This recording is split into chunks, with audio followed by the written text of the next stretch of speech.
in the years ahead.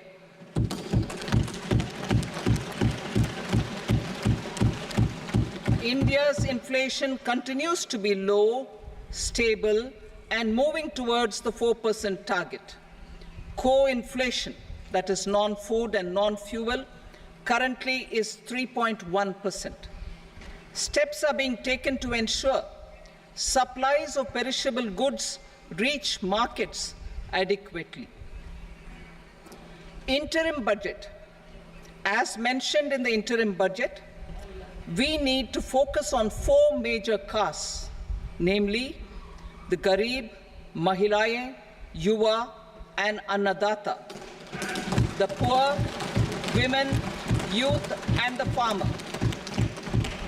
For Annadata, we announced higher minimum support prices a month ago for all major crops, delivering on the promise of at least a 50% margin over costs. Pradhan Mantri Garib Kalyan Anna Yojana for people. Administrative actions for approval and implementation of various schemes announced in the interim budget are well underway. The required allocations have been made. Budget theme. Turning attention to the full year and beyond in this budget, we particularly focus on employment, skilling, MSMEs, and the middle class. I am happy to announce the Prime Minister's package of 5 schemes and initiatives to facilitate employment, skilling, and other opportunities for 4.1 crore youth over a 5-year period, with a central outlay of 2 lakh crore rupees. I will speak about them shortly, while more details may be seen in the annexure. This year, I've made a provision of 1.48 lakh rupees, 1.48 lakh crore rupees for education, employment, and skilling. Budget priorities. The people have given a unique opportunity to our government to take the country on the path of strong development and an all-round prosperity. In the interim budget, we promise to present a detailed roadmap for our pursuit of Vikasit Bharat.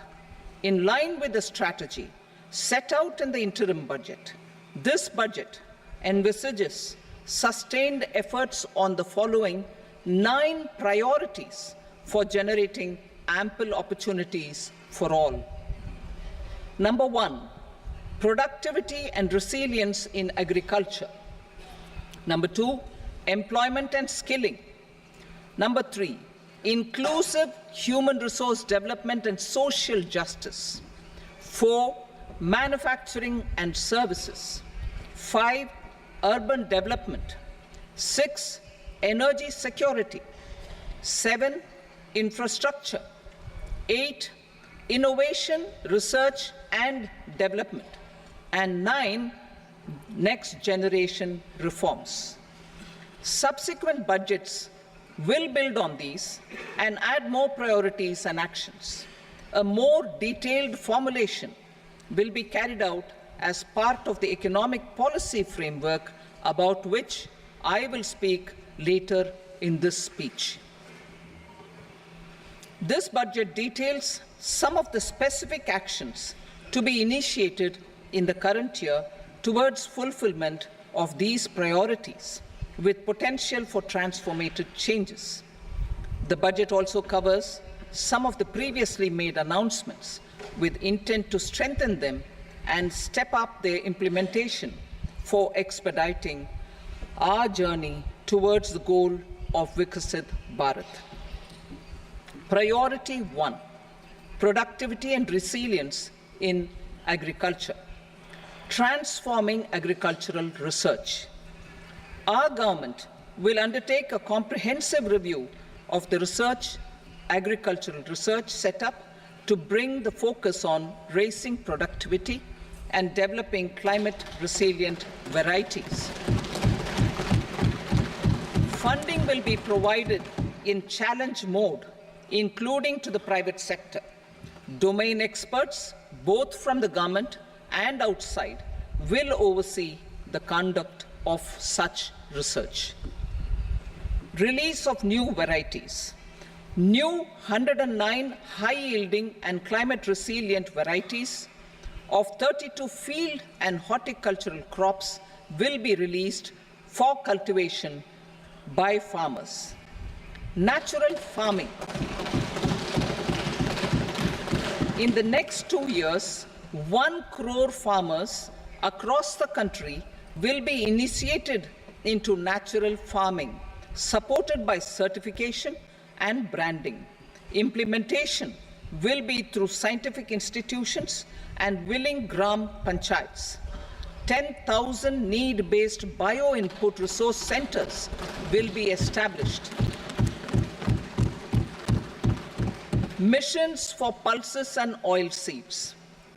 For achieving self-sufficiency in pulses and oilseeds, we will strengthen their production, storage, and marketing.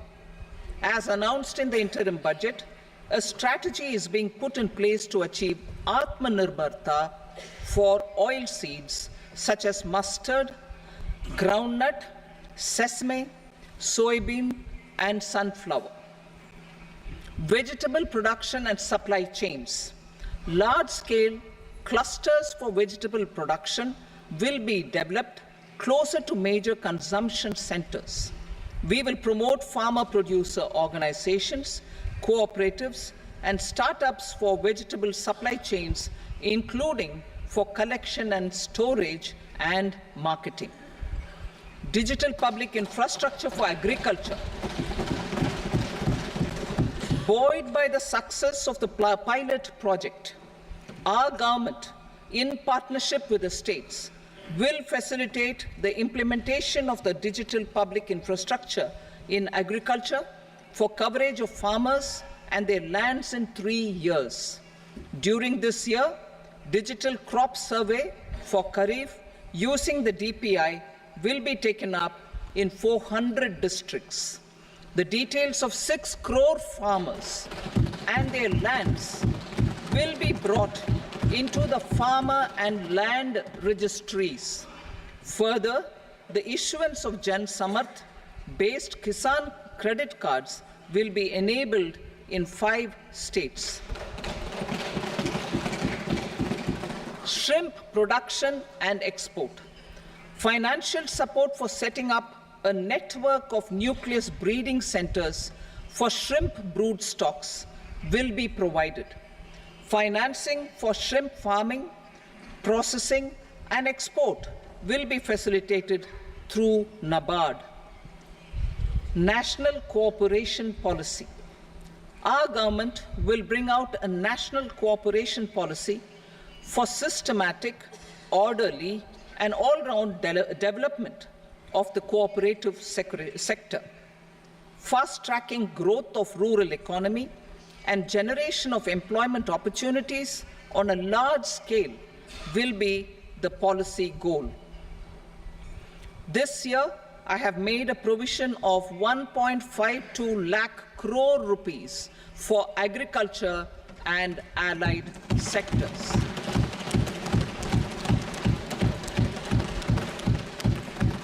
Priority 2, employment and skilling. Employment-linked incentive. Our government will implement following 3 schemes for employment-linked incentive as part of the Prime Minister's package. These will be based on enrollment in the EPFO and focus on recognition of first-time employees and support to employees and employers. Scheme A, first-timers. This scheme will provide 1 month wage to all persons newly entering the workforce in all formal sectors.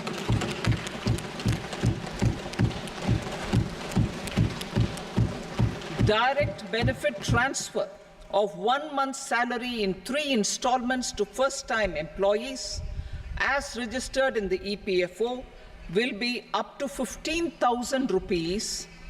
The eligibility limit will be a salary of 1 lakh per month. The scheme is expected to benefit 210 lakh youths.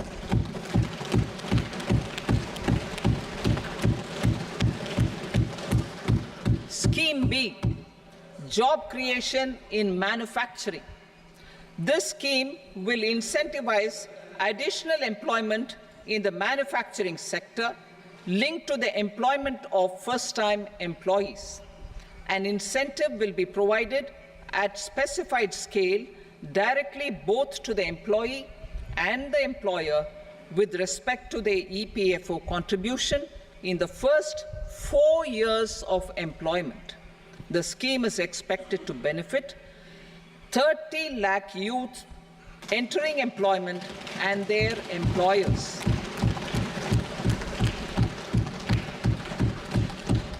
Scheme C, support to employers. This employer-focused scheme will cover additional employment in all sectors. All additional employment within a salary of 1 lakh rupee per month will be counted. The government will reimburse to employers up to 3,000 rupees per month for 2 years towards the EPFO contribution for each additional employee. The scheme is expected to incentivize additional employment of 50 lakh persons.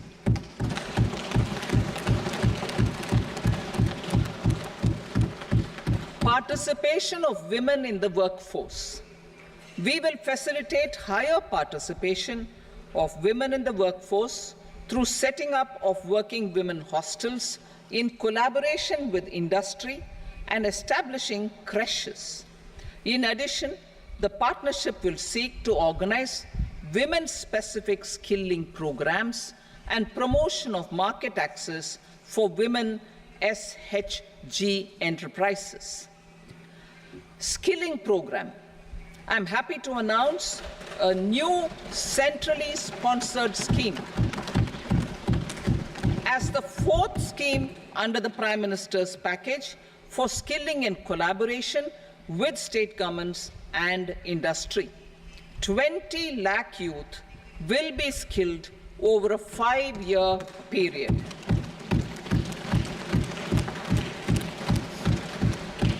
"1,000 industrial training institutes will be upgraded in hub and spoke arrangements with outcome orientation.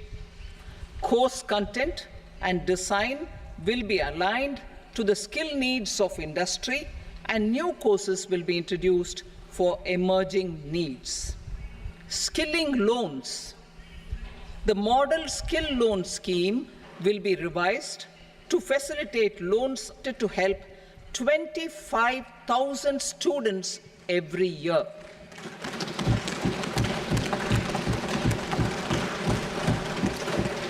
Education loans. For helping our youth who have not been eligible for any benefit under government schemes and policies, I am happy to announce a financial support for loans up to 10 lakh rupees for higher education in domestic institutions.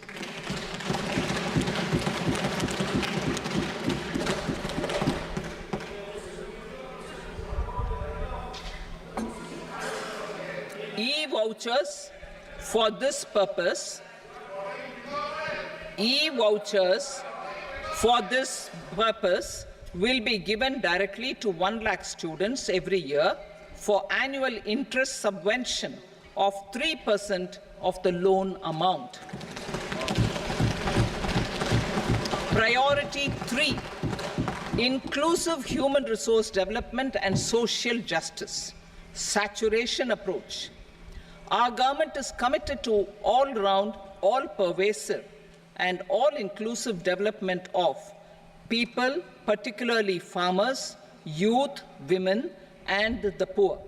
For achieving social justice comprehensively, the saturation approach of covering all eligible people through various programs, including those for education and health, will be adopted to empower them by improving their capabilities. Implementation of schemes meant for supporting economic activities by craftsmen, artisans, self-help groups, scheduled caste, scheduled tribe, and women entrepreneurs and street vendors such as the PM Vishwakarma, PM Swanidhi, National Livelihood Missions, and Stand Up India will be stepped up. Purvodaya. The states in the eastern part of the country are rich in endowments and have strong cultural traditions. We will formulate a plan, Purvodaya, for the all-round development of the eastern region of the country, covering Bihar, Jharkhand, West Bengal, Odisha, and Andhra Pradesh. This will cover human resource development, infrastructure, and generation of economic opportunities to make the region an engine to attain Vikasit Bharat. On the Amritsar-Kolkata Industrial Corridor, we will support development of an industrial node at Gaya. This corridor will catalyze industrial development of the eastern region. The industrial node at Gaya will also be a good model for developing our ancient centers of cultural importance into future centers of modern economy. This model shall showcase Vikas B, Virasat B in our growth trajectory. We will also support development of road connectivity projects, namely 1. Patna-Purnia Expressway, 2. Buxar-Bhagalpur Expressway, 3. Bodh Gaya, Rajgir, Vaishali and Darbhanga spurs, and 4. Additional 2-lane bridge over River Ganga at Buxar at a total cost of 26,000 crore rupees.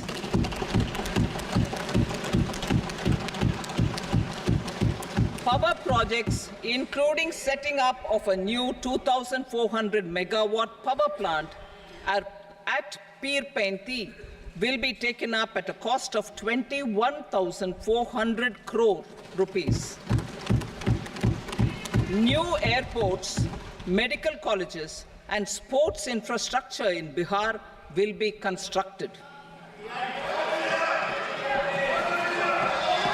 An additional allocation to support capital investments will be provided. The requests of Bihar government for external assistance from multilateral development banks will be expedited.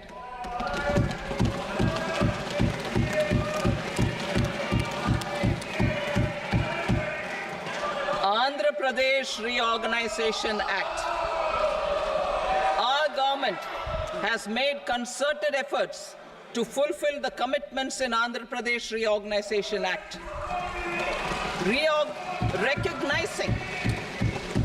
Recognizing the state's need for the capital, recognizing the state's need for a capital, we will facilitate special financial support through multilateral development agencies. In the current financial year, 15,000 crore rupees will be arranged with additional amounts in future years.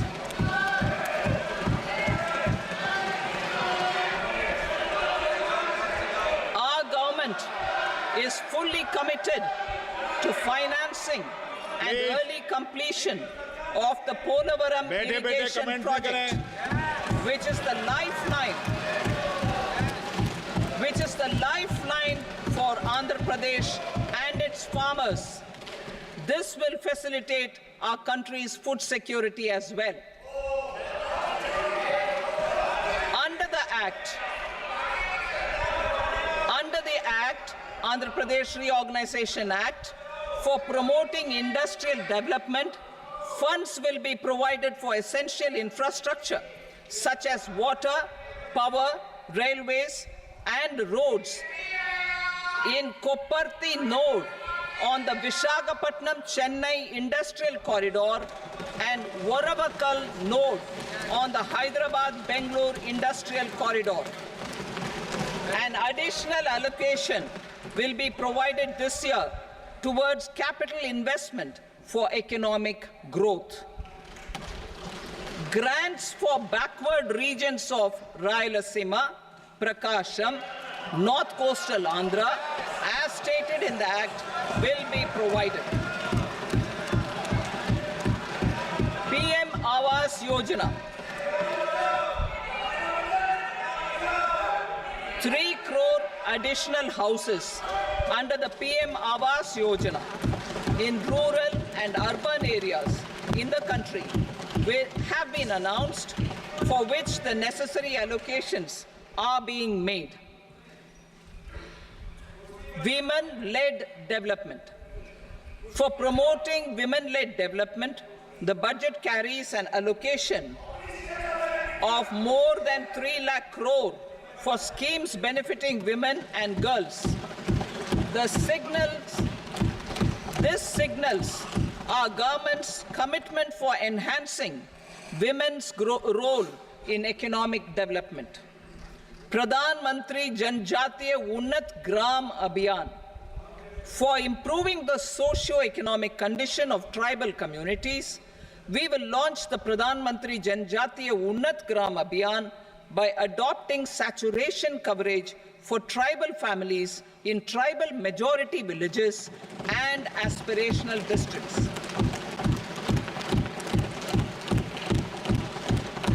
This will cover 63,000 villages, benefiting 5 crore tribal people.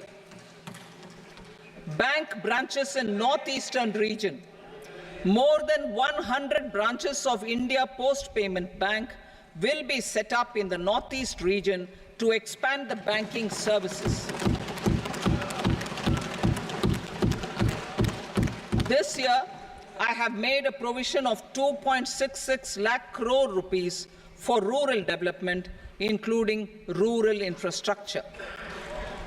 Priority 4, manufacturing and services, support for promotion of MSMEs.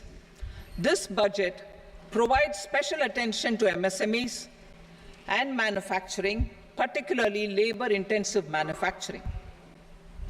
We have formulated a package covering financing, regulatory changes, and technology support for MSMEs to help them grow and also compete globally, as mentioned in the interim budget. I am happy to announce the following specific measures. Credit guarantee scheme for MSMEs in the manufacturing sector. For facilitating term loans to MSMEs for purchase of machinery and equipment without collateral or third-party guarantee, a credit guarantee scheme will be introduced. The scheme will operate on pooling of credit risks of such MSMEs. A separately constituted self-financing guarantee fund will provide to each applicant guarantee cover up to 100 crore rupees, while the loan amount may be larger. The borrower will have to provide an upfront guarantee fee and an annual guarantee fee on the reducing loan balance. New assessment model for MSME credit. Public sector banks will build their own in-house capability to assess MSMEs for credit instead of relying on external assessment. They will also take a lead in developing or getting developed a new credit assessment model based on the scoring of digital footprints of the MSMEs in the economy. This is expected to be a significant improvement over the traditional assessment of credit eligibility based only on asset or turnover criteria. that will also cover MSMEs without a formal accounting system. Credit support to MSMEs during stress period. I'm happy to announce a new mechanism for facilitating continuation of bank credit to MSMEs during their stress period while being in special mention account, SMA stage. For reasons beyond their control, MSMEs need credit to continue their business and to avoid getting into the NPA stage. Credit availability will be supported through a guarantee from a government-promoted fund. Mudra loans. The limit of Mudra loans will be enhanced to 20 lakh from the current 10 lakh for those entrepreneurs who have availed and successfully repaid previous loans under the Tarun category. Enhanced scope for mandatory onboarding in trades. For facilitating MSMEs to unlock their working capital by converting their trade receivables into cash, I propose to reduce the turnover threshold of buyers for mandatory onboarding on the trades platform from rupees 500 crore to 250 crore rupees. This measure will bring 22 more CPSCs and 7,000 more companies onto the platform. Medium enterprises will also be included in the scope of the suppliers. SIDBI branches in MSME clusters. SIDBI will open new branches to expand its reach to serve all major MSME clusters within 3 years and provide direct credit to them. With the opening of 24 such branches this year, the service coverage will expand to 168 out of 242 major clusters. MSME units for food irradiation, quality and safety testing. Financial support for setting up of 50 multi-product food irradiation units in the MSME sector will be provided. Setting up of 100 food quality and safety testing labs with NABL accreditation will be facilitated. E-commerce export hubs. To enable MSMEs and traditional artisans to sell their products in international markets, e-commerce export hubs will be set up in public-private partnership mode. These hubs, under a seamless regulatory and logistic framework, will facilitate trade and export-related services under one roof. Measures for promotion of manufacturing and services. Internship in top companies. As the fifth scheme under Prime Minister's package, our government will launch a comprehensive scheme for providing internship opportunities in 500 top companies to 1 crore youth in 5 years. They will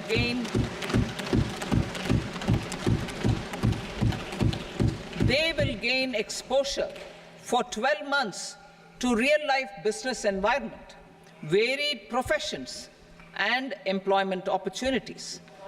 An internship allowance of 5,000 per month, 5,000 rupees per month, along with a one-time assistance of 6,000 rupees will be provided.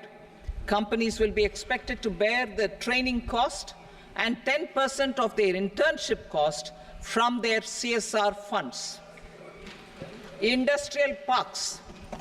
Our government will facilitate development of investment-ready, plug-and-play industrial parks with complete infrastructure in or near 100 cities in partnership with the states and private sector by better using town planning schemes. 12 industrial parks under the National Industrial Corridor Development Program also will be sanctioned.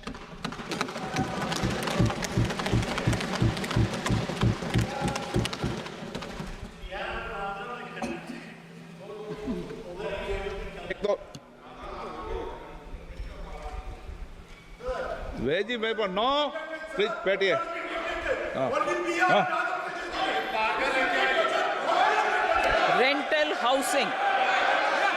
Rental housing with dormitory type accommodation for industrial workers will be, just 1 minute. Rental housing, I repeat, rental housing with dormitory type accommodation for industrial workers will be facilitated in PPP mode with VGF support and commitment from anchor industries.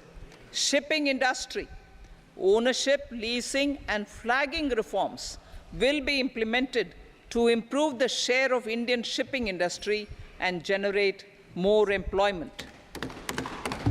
Critical mineral mission. We will set up a critical mineral mission for domestic production, recycling of critical minerals, and overseas acquisition of critical mineral assets. Its mandate will include technology development, skilled workforce, extended producer responsibility framework, and a suitable financing mechanism. Offshore mining of minerals. Our government will launch the auction of the first tranche of offshore blocks for mining, building on the exploration already carried out. Digital public infrastructure applications. Turning to the services sector, I propose development of DPI applications at population scale for productivity gains, business opportunities, and innovation by the private sector. These are planned in the areas of credit, e-commerce, education, health, law and justice, logistics, MSME service delivery, and urban governance.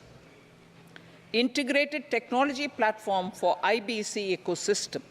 An integrated technology platform will be set up for improving the outcomes under the Insolvency Bankruptcy Code for achieving consistency, transparency, timely processing, and better oversight for all stakeholders. Voluntary closure of LLPs.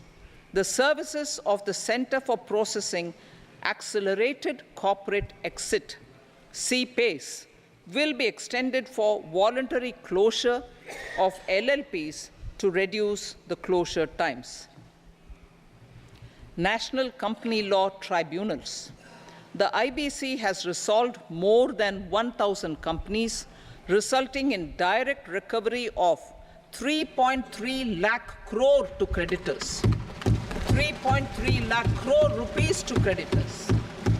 In addition, 28,000 cases involving over 10 lakh crore rupees have been disposed of even prior to admission. Appropriate changes to the IBC, reforms and strengthening of the tribunal and appellate tribunals will be initiated to speed up insolvency resolution. Additional tribunals will be established. Out of those, some will be notified to decide cases exclusively under the Companies Act. Debt recovery. Steps for reforming and strengthening debt recovery tribunals will be taken. Additional tribunals will be established to speed up recovery. Priority 5, urban development. Cities as growth hubs. Working with states, our government will facilitate development of cities as growth hubs. This will be achieved through economic and transit planning and orderly development of peri-urban areas utilizing town planning schemes. Creative redevelopment of cities. For creative brownfield redevelopment of existing cities with a transformative impact, our government will formulate a framework for enabling policies, market-based mechanisms, and regulation. Transit-oriented development. Transit-oriented development plans for 14 large cities with a population above 30 lakh will be formulated, along with an implementation and financing strategy. Urban housing. Under the PM Awas Yojana, Urban 2.0, housing needs of 1 crore urban poor and middle-class families will be addressed with an investment of 10 lakh crore rupees. This will include the central assistance of 2.2 lakh crore rupees in the next 5 years. A provision of interest subsidy to facilitate loans at affordable rates is also envisaged. In addition, enabling policies and regulations for efficient and transparent rental housing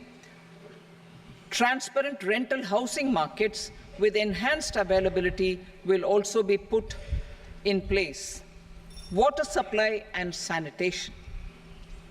In partnership with state governments and multilateral development banks, we will promote water supply, sewage treatments, and solid waste management projects and services for 100 large cities through bankable projects.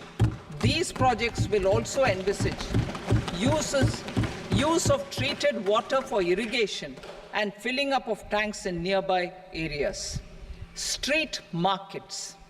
Building on the success of PM Swanidhi scheme in transforming the lives of street vendors, our government envisions a scheme to support each year over the next 5 years the development of 100 weekly hearts or street food hubs in select cities. Stamp duty.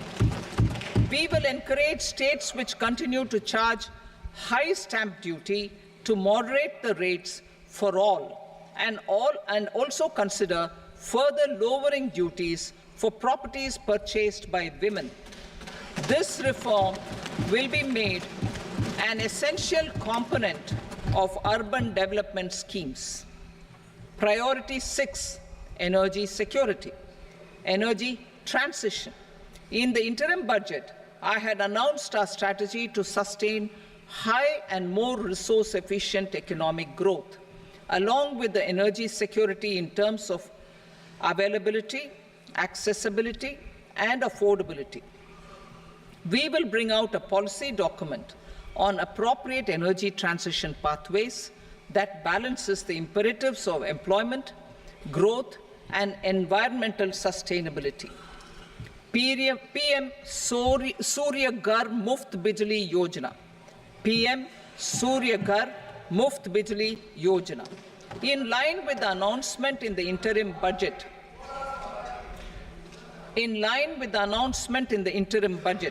PM Surya Ghar Muft Bijli Yojana has been launched to install rooftop solar plants to enable 1 crore households obtain free electricity up to 300 units every month. The scheme has generated remarkable response with more than 1.28 crore registrations and 14 lakh applications, and we will further encourage it. Pumped storage policy. A policy for promoting pumped storage projects will be brought out for electricity storage and facilitating smooth integration of the growing share of renewable energy with its variable and intermittent nature in the overall energy mix. Research and development of small and modular nuclear reactors. Nuclear energy is expected to form a very significant part of the energy mix for Vikasit Bharat. Towards that pursuit, our government will partner with the private sector for 1. Setting up Bharat Small Reactors, 2. Research and development of Bharat Small Modular Reactor, and 3. Research and development of newer technologies for nuclear energy. The R&D funding announced in the interim budget will be made available for this sector also. Advanced ultra supercritical thermal power plants. The development of indigenous technology for advanced ultra supercritical thermal power plants with much higher efficiency has been completed. A joint venture between NTPC and BHEL will set up a full-scale 800 megawatt commercial plant using AUSC technology. The government will provide the required fiscal support. Moving forward, development of indigenous capacity for the production of high-grade steel and other advanced metallurgy materials for these plants will result in strong spin-off benefits for the economy. Roadmap for hard-to-abate industries. A roadmap for moving the hard-to-abate industries from energy efficiency targets to emission targets will be formulated. Appropriate regulations for transition of these industries from the current perform, achieve, and trade mode to Indian carbon market mode will be put in place. Support to traditional micro and small industries. An investment-grade energy audit of traditional micro and small industries in 60 clusters, including brass and ceramic, will be facilitated. Financial support will be provided for shifting them to cleaner forms of energy and implementation of energy efficiency measures. The scheme will be replicated in another 100 clusters in the next phase. Priority 7, infrastructure investment by central government.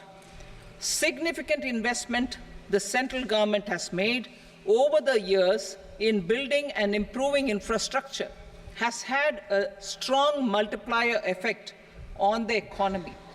We will endeavor to maintain strong fiscal support for infrastructure over the next 5 years in conjunction with imperatives of other priorities and fiscal consolidation. This year, I have provided 11,11,111 crore rupees for capital expenditure. This would be 3.4% of our GDP. Infrastructure investment by state governments. We will encourage states to provide support of similar scale for infrastructure, subject to their development priorities. A provision of 1.5 lakh crore rupees for long-term interest-free loans have been made this year also to support the states in their resource allocation. Private investment in infrastructure.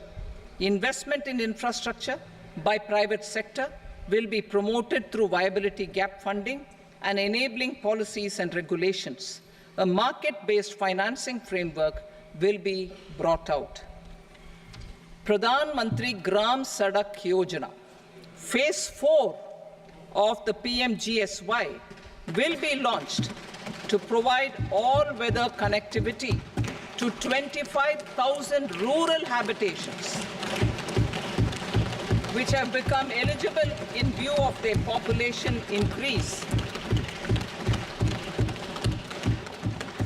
Irrigation and flood mitigation.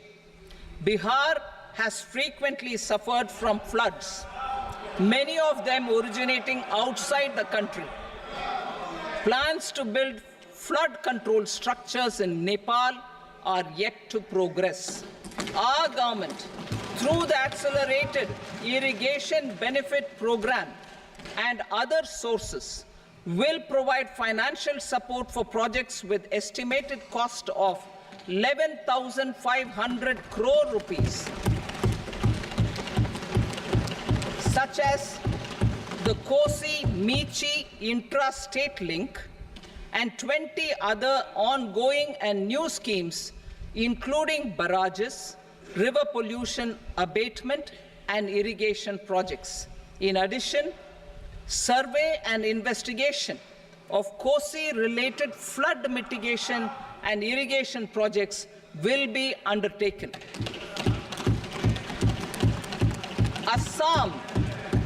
Assam grapples with floods every year by the Brahmaputra River and its tributaries originating outside India. We will provide assistance to Assam for flood management and related projects.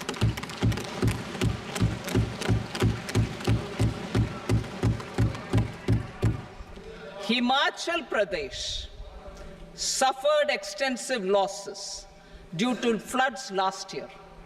Our government will provide assistance to the state for reconstruction and rehabilitation through multilateral development assistance.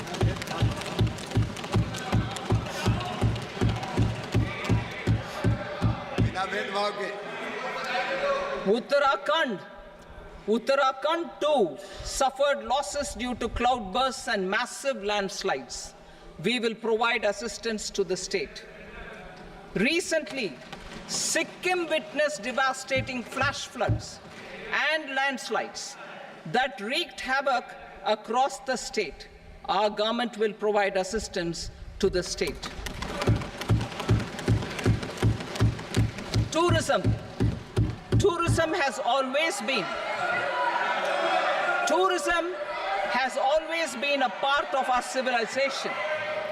Our efforts in positioning India as a global tourist destination will also create jobs, stimulate investments, and unlock economic opportunities for other sectors. In addition to the measures outlined in the interim budget, I propose the following measures. Vishnupad Temple at Gaya and Mahabodhi Temple at Bodh Gaya in Bihar are of immense spiritual significance. Comprehensive development of Vishnupad Temple Corridor and Mahabodhi Temple Corridor will be supported, modeled on the successful Kashi Vishwanath Temple Corridor to transform them into world-class pilgrim and tourist destinations. Rajgir holds immense religious significance for Hindus, Buddhists, and Jains. The 20th Tirthankara Muniswarata Temple in the Jain temple complex is ancient. The Saptarishi, or the 7 hot springs, form a warm water Brahmkund that is sacred. A comprehensive development initiative for Rajgir will be undertaken. Our government will support the development of Nalanda as a tourist center, besides reviving Nalanda University to its glorious stature. Odisha's scenic beauty, temples, monuments, craftsmanship, wildlife sanctuaries, natural landscapes, and pristine beaches make it an ultimate tourism destination. Our government will provide assistance for their development to Odisha as well. Priority 8, innovation, research, and development. We will operationalize the Anusandhan National Research Fund for basic research and prototype development. Further, we will set up a mechanism for spurring private sector-driven research and innovation at commercial scale, with a financing pool of 1 lakh crore rupees in line with the announcement in the interim budget. Space economy. With our continued emphasis on expanding the space economy by 5 times in the next 10 years, a venture capital fund of 1,000 crore rupees will be set up. Priority 9, next generation reforms. Economic policy framework. We will formulate an economic policy framework to delineate the overarching approach to economic development and set the scope of the next generation of reforms for facilitating employment opportunities and sustaining high growth. Our government will initiate and incentivize reforms for 1. Improving productivity of factors of production, and 2. Facilitating markets and sectors to become more efficient. These reforms will cover all factors of production, namely land, labor, capital, and entrepreneurship, and technology as an enabler of improving total factor productivity and bridging inequality. Effective implementation of several of these reforms requires collaboration between the centre and the states, and building consensus as development of the country lies in development of the states. For promoting competitive federalism and incentivizing states for faster implementation of reforms, I propose to earmark a significant part of the 50-year interest-free loan. Working with the states, we will initiate the following reforms.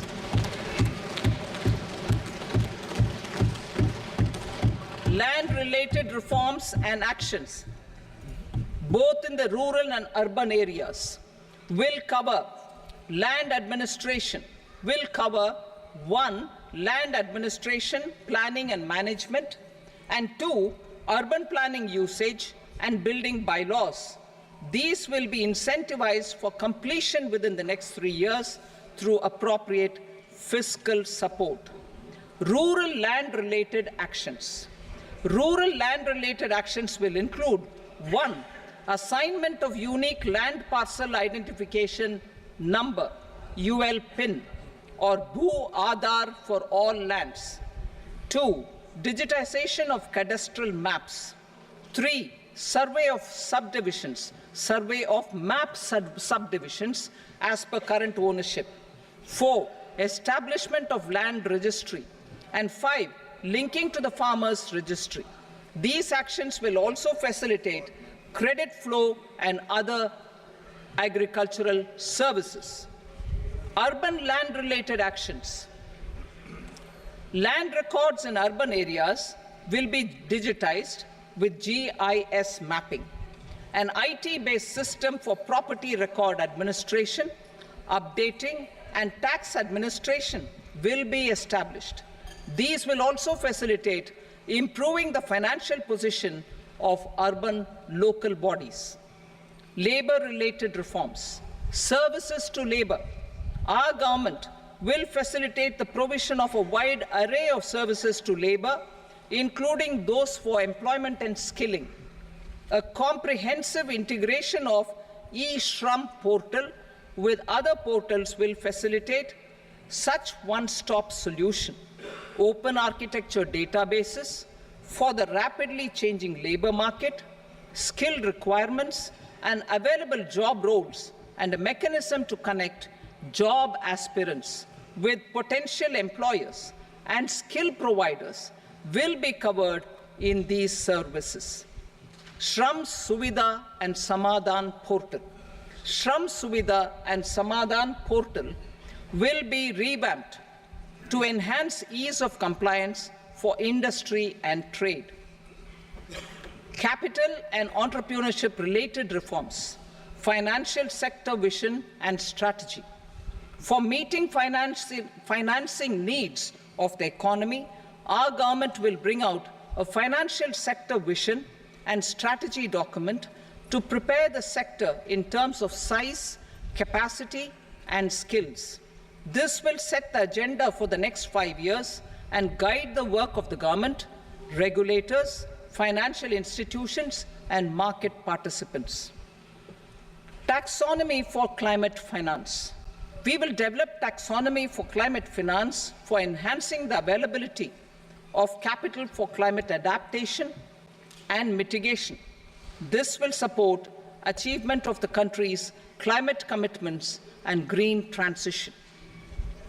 Variable capital company structure. We will seek the required legislative approval for providing an efficient and flexible mode for financing leasing of aircrafts and ships and pooled funds of private equity through a variable company structure. foreign direct investments and overseas investment. The rules and regulations for foreign direct investment and overseas investments will be simplified to 1. Facilitate foreign direct investments, 2. Nudge prioritization, and 3. Promote opportunities for using Indian rupee as a currency for overseas investment. NPS Vatsalya.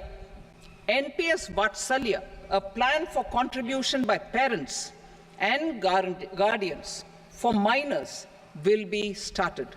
On attaining the age of majority, the plan can be converted seamlessly into a normal NPS account. Use of technology.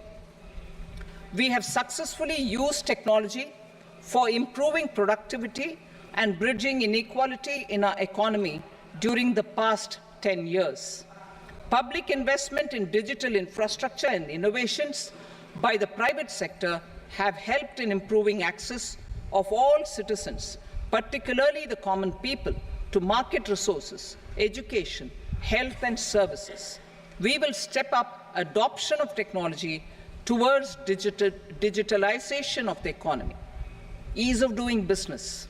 For enhancing ease of doing business, we are already working on the Jan Vishwas Bill 2.0.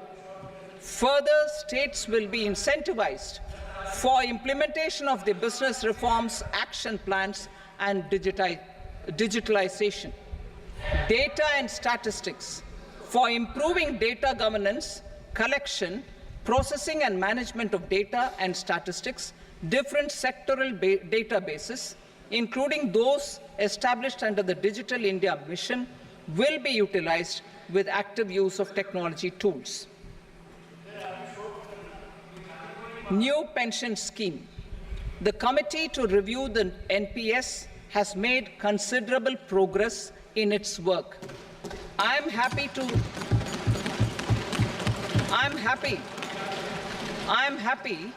that the staff side of the National Council of the Joint Consultative Machinery for Central Government Employees has taken a constructive approach.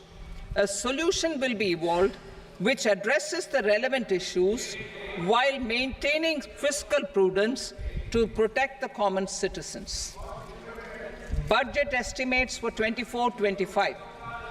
For the year 24-25, total receipts other than borrowings and the total expenditure are estimated at 32.07 lakh crore rupees and 48.21 lakh crore rupees respectively.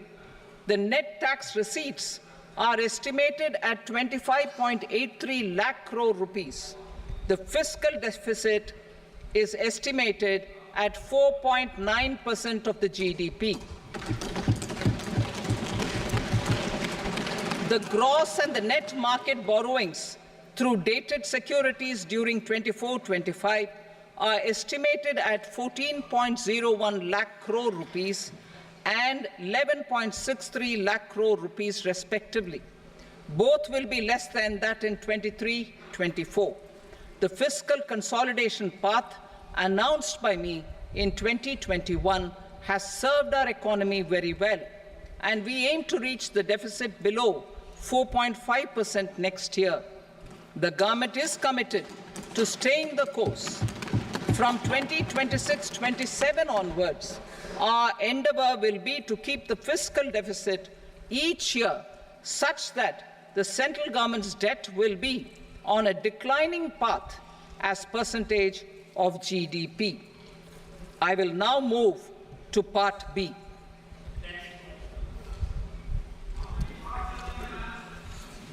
Indirect taxes. Sir, I start with GST. It has decreased tax incidence on the common man, reduced compliance burden and logistics cost for trade and industry, and enhanced revenues of the central and the state governments. It is a success of vast proportions. To multiply the benefits of GST, we will strive to further simplify and rationalize the tax structure and endeavour to expand it to the remaining sectors. My proposals for customs duties intend to support domestic manufacturing, deepen local value addition, promote export competitiveness, and simplify taxation while keeping the interest of the general public and consumers surmount. In Budget 22-23, we reduced the number of customs duty rates. I propose to undertake a comprehensive review of the rate structure over the next 6 months to rationalize and simplify it for ease of trade, removal of duty inversion, and reduction of disputes. I shall now take up sector-specific customs duty proposals.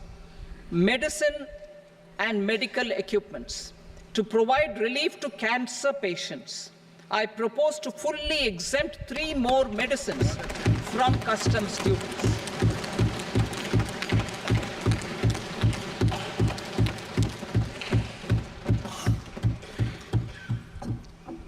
I also propose changes in the BCD on X-ray tubes and flat panel detectors for use in medical X-ray machines under the phased manufacturing program so as to synchronize them with the domestic capacity addition. Mobile phone and related parts. With a 3-fold increase in domestic production and almost a 100-fold jump in exports of mobile phones over the last 6 years, the Indian mobile industry has matured. In the interest of consumers, I now propose to reduce the BCD on mobile phone, mobile PCBA, and mobile charger to 15%. Critical minerals. Minerals such as lithium, copper, cobalt, and rare earth elements are critical for sectors like nuclear energy, renewable energy, space, defense, telecommunications, and high-tech electronics. I propose to fully exempt customs duties on 25 critical minerals and reduce BCD on 2 of them. This will provide a major fillip to the processing and refining of such minerals and help secure their availability for these strategic and important sectors. Solar energy. Energy transition is critical in the fight against climate change. To support energy transition, I propose to expand the list of exempted capital goods for use in the manufacture of solar cells and panels in the country. Further, in view of sufficient domestic manufacturing capacity of solar gas, glass, and tinned copper interconnect, I propose not to extend the exemption of custom duties provided to them. Marine products. India's seafood exports in the last financial year touched an all-time high of more than 60,000 crores of rupees. Frozen shrimp accounted for about 2/3 of these exports. To enhance their competitiveness, I propose to reduce BCD on certain broodstock, polychaete worms, shrimp, and fish feed to 5%. I also propose to exempt customs duty on various inputs for manufacture of shrimp and fish feed. Leather and textile.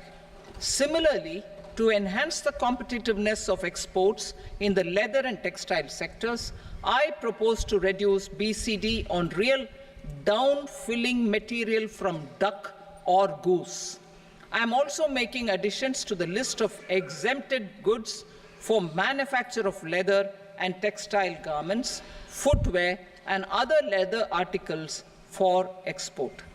To rectify inversion in duty, I propose to reduce BCD subject to conditions on methylene diphenyl diisocyanate, MDI, for manufacture of spandex yarn from 7.5 to 5%.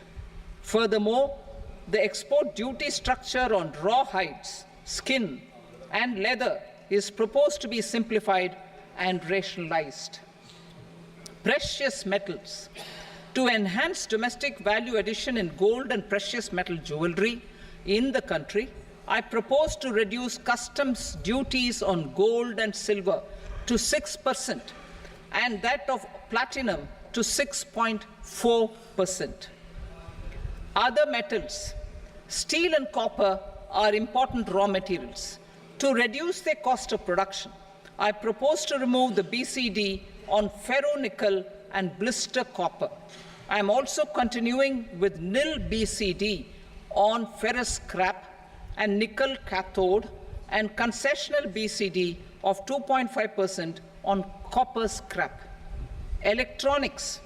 To increase value addition in the domestic electronics industry, I propose to remove the BCD subject to conditions on oxygen-free copper for manufacture of resistors.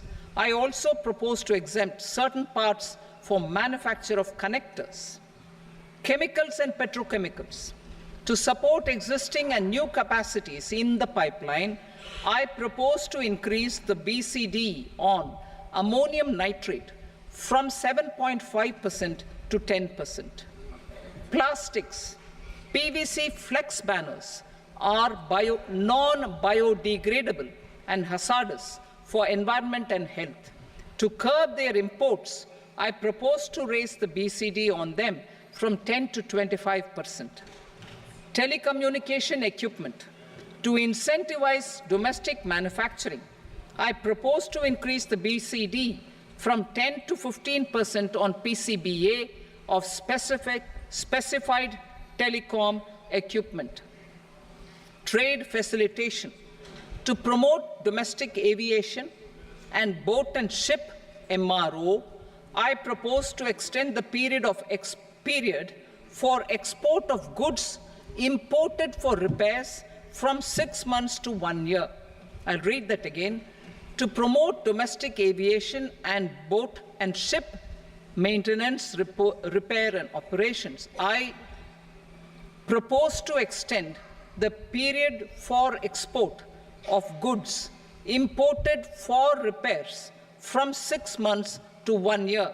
In the same vein, I propose to extend the time limit for re-import of goods for repairs under warranty from 3 to 5 years. I now move to direct taxes.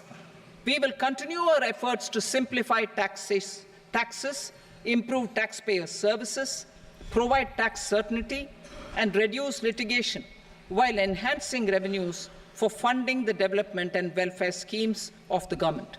It has been our endeavor to simplify taxation. We have taken a number of measures in the last few years, including introduction of simplified tax regimes without exemptions and deductions for corporate tax and for personal income tax. This has been appreciated by taxpayers. 58% of corporate tax came from the simplified tax regime in the financial year 22-23. Similarly, as per data available till now, for the last fiscal, more than 2/3 have availed the new personal income tax regime. Comprehensive review of the Income Tax Act. I am now announcing a comprehensive review of the Income Tax Act 1961. The purpose is to make the Act concise, lucid, easy to read and understand. This will reduce disputes and litigation, thereby providing tax certainty to the taxpayers. I will also bring down the demand embroiled in litigation. It is proposed to be completed in 6 months. A beginning is being made in the Finance Bill by simplifying the tax regime for charities, tedious rate structures, provisions of reassessment and such provisions, and capital gains taxation. Simplification for charities and tedious. Two tax exemption regimes. The two tax exemption regimes for charities are proposed to be merged into one. The 5% tedious rate on many payments is being merged into the 2% tedious rate and the 20% tedious rate on repurchase of units by mutual funds or UTI is being withdrawn. TDS rate on e-commerce operators is proposed to be reduced from 1 to 0.1%. Moreover, credit of TCS is proposed to be given in the TDS to be deducted on salary. Further, I propose to decriminalize delay for payment of TDS up to the due date of filing statement for the same. I also plan to provide a standard operating procedure for TDS defaults and simplify and rationalize the compounding guidelines for such defaults. Simplification of reassessment. I propose to thoroughly simplify the provisions for reopening and reassessment. An assessment hereinafter can be reopened beyond 3 years from the end of the assessment year only if the escaped income is 50 lakh rupees or more, up to a maximum period of 5 years from the end of the assessment year. Even in such cases, a time limit of 6 years before the year of the search, as against the existing time limit of 10 years, is being proposed. This will reduce tax uncertainty and disputes.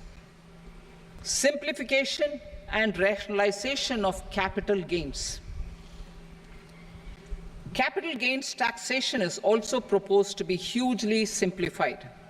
Short-term gains on certain financial assets shall henceforth attract a tax rate of 20%, while that on all other financial assets and all non-financial assets shall continue to attract the applicable tax rate.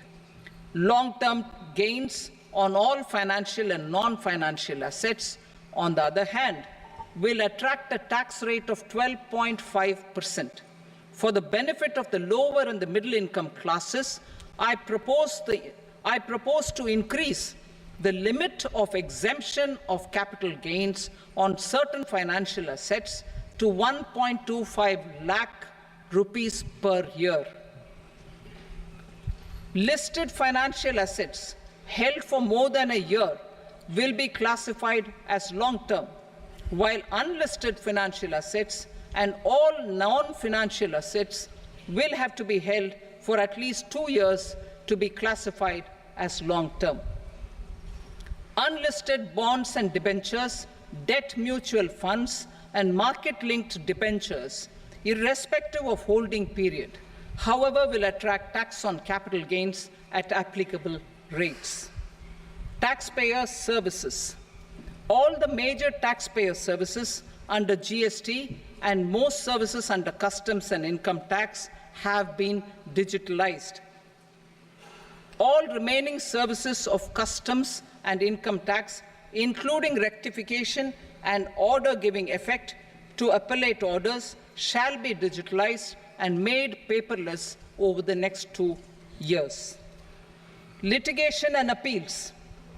While our concerted efforts to reduce pendency of appeals at various appellate fora are beginning to show good results, it will continue to engage our highest attention. To dispose of the backlog of first appeals, I plan to deploy more officers to hear and decide such appeals, especially those with large tax effect. For resolution of certain income tax disputes pending an appeal, I am also proposing Vivad Se Vishwas Scheme 2024. Further, I propose to increase monetary limits for filing appeals related to direct taxes, excise, and service tax in the tax tribunals, high courts, and Supreme Court to 60 lakh rupees, 2 crore rupees, and 5 crore respectively. With a view to reduce litigation and provide certainty in international taxation, we will expand the scope of safe harbor rules and make them more attractive. We will also streamline the transfer pricing assessment procedure. Employment and investment. I have a few proposals to promote investment and foster employment. First of all, to bolster the Indian startup ecosystem, boost the entrepreneurial spirit, and to support innovation, I propose to abolish the so-called angel tax for all classes of investors. Second, there is tremendous potential for cruise tourism in India. To give a fillip to this employment-generating industry, I am proposing a simpler tax regime for foreign shipping companies operating domestic cruises in the country. Third, India is a world leader in the diamond cutting and polishing industry, which employs a large number of skilled workers. To further promote the development of this sector, we would provide for safe harbor rates for foreign mining companies selling raw diamonds in the country. Fourth, to attract foreign capital for our development needs, I propose to reduce the corporate tax rate on foreign companies from 40 to 35%. Deepening the tax base. I have a couple of proposals for deepening the tax base. First, security transaction tax on futures and options of securities is proposed to be increased to 0.02% and 0.1% respectively. Second, for reasons of equity, I propose to tax income received on buyback of shares in the hands of recipients. Other proposals. To improve social security benefits, deduction of expenditure by employers towards NPS is proposed to be increased from 10 to 14% of the employee's salary. Similarly, deduction of this expenditure up to 14% of salary from the income of employees in private sector, public sector banks and undertakings opting for the new tax regime is proposed to be provided. Indian professionals working in multinationals get ESOPs and invest in social security schemes and other movable assets abroad. Non-reporting of such small foreign assets has penal consequences under the Black Money Act. Such non-reporting of movable assets up to 20 lakh rupees is proposed to be depenalized. Other major proposals in the finance bill relate to withdrawal of equalization levy of 2%, expansion of tax benefits to certain funds and entities in IFSCs, and immunity from penalty and prosecution to Benamidar on full and true disclosure so as to improve conviction under the Benami Transaction Prohibition Act 1988. Personal income tax. Coming to personal income tax rates, I have two announcements to make for those opting for the new tax regime. First, the standard deduction for salaried employees is proposed to be increased from 50,000 to 75,000 rupees.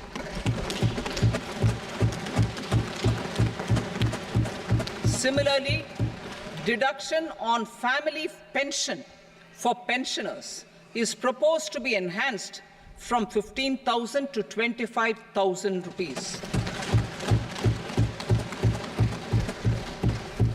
This will provide relief to about 4 crore salaried individuals and pensioners.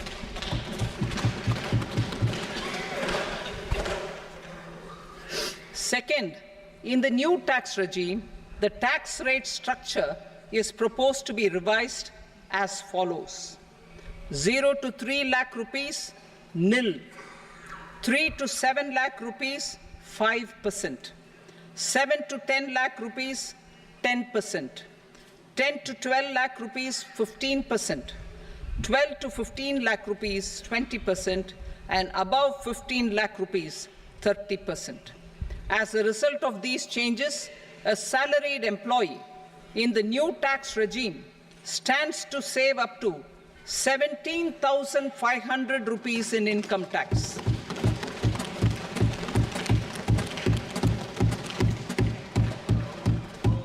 Apart from these, I am also making some other changes as given in the annexure.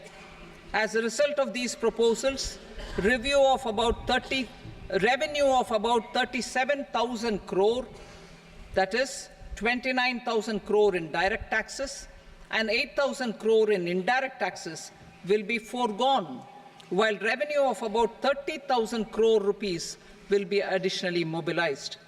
Thus, the total revenue foregone is about 7,000 crores annually. Mr. Speaker, sir, with this, I commend the budget to this august House. Jai Hind.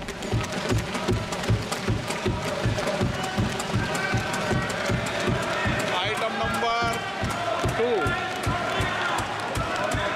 Item number 2.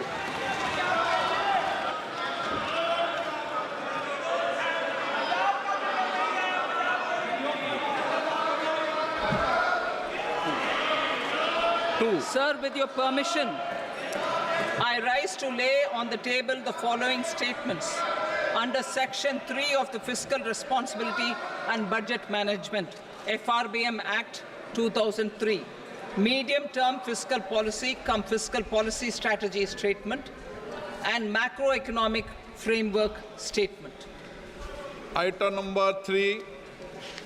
Sir, with your permission, I rise to move for leave to introduce the Finance Number 2 Bill 2024. प्रश्न ये कि विधेयक को पुनर्स्थापित करने की अनुमति प्रदान की जाए। जो सदस्य इसके पक्ष में हाँ कहें, जो सदस्य विरोध में ना कहें। मेरे विचार में निर्णय हाँ वालों के पक्ष में अनुमति प्रदान की जाती है। माननीय मंत्री जी, अब विधेयक पुनर्स्थापित करें। Sir, I introduce the bill. Item number 4. The Union Territory of Jammu and Kashmir budget. Sir, I rise to present a statement, Hindi and English versions, of the estimated receipts and expenditure of the Union Territory of Jammu and Kashmir for the year 24-25. सभा की कार्रवाई कल बुधवार दिनांक 24 जुलाई 2